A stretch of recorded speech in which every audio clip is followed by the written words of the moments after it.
In this selective module, we're going to discuss the significance of a set of leadership values, partly as an understanding of what this means for your own behavior as a leader, but also partly as an understanding of what this means for setting a standard for the people working for you. In a sense, setting a standard is in two themes. We indicated that empowering people means to give them the means to do what's required of them, to make them able to do what's required of them, and to hold them accountable. We indicated that under the issue of means, there's the problem of providing standards. Now, standards in this instance is in two senses. First of all, a standard can be understood to be clarifying expectations required of the subordinate. In other words, what's required of you. The second issue of what standards are concerned with are really the fundamental do's and don'ts in the organization or in the team, the fundamental values that are operative in the team. Now, in our experience, there's a core set of leadership values that are operative really in any organization. And the reason why it's important to understand what they are and how they operate is based on our previous understanding of what giving means. We argued that giving is not about being nice, it's about being appropriate. So we indicated, for example, that if a hungry child asks you for food, the appropriate thing to do is to give the child food. We also indicated, on the other hand, that if a thug beats an old lady for a handbag, then the appropriate thing to do is to beat up the thug. So if one looked at these two instances from a purely behavioral point of view, one almost has a contradiction, because in the case of dealing with a child, your behavior was nice and kind when you were giving, and when you looked at the issue of the thug, your behavior was hard and confrontative. But that's also appropriate. So giving isn't about being nice, it's about being appropriate, and it's in two classes. The quality that you require, for example, to give the child food is generosity. And the quality that you require to confront the thug is courage. If we argue that giving is not about being nice, it's about acting consistently with the generosity or the courage that's operative in the situation that you're in, we also indicated, therefore, that taking is about getting your logic wrong.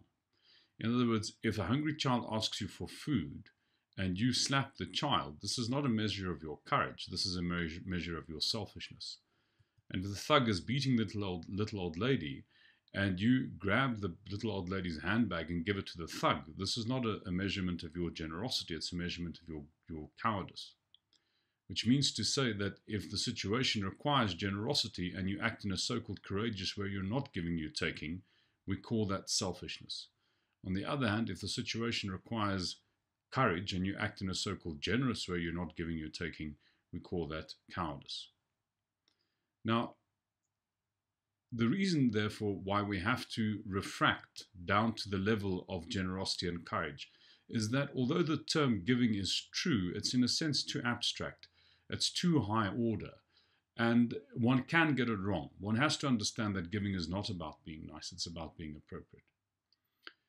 In a sense, though, just like the term giving is too abstract, the terms generosity and courage are also, in a sense, too abstract. They're not particularly helpful in terms of decoding exactly what one should do in a particular situation.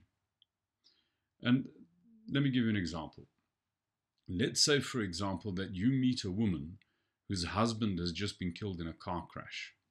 And nobody on the planet knows that this person's husband is dead. You're the only person who knows that her husband is dead.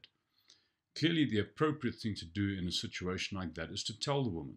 And the quality that requires of you is courage. This is not going to be an easy interaction.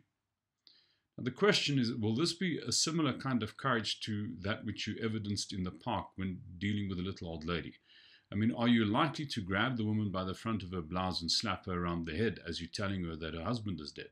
That's probably unlikely, which means to say that courage doesn't necessarily mean confrontative behavior, just like generosity doesn't necessarily mean being nice, because one can sensibly speak of the generosity of the surgeon's knife, for example, which suggests that there's a level missing between generosity and courage. We need to understand, if we need to understand exactly what to do in a particular situation, how we should behave and act, we need to, in a sense, understand what the values are that are operative in the situation that we're in.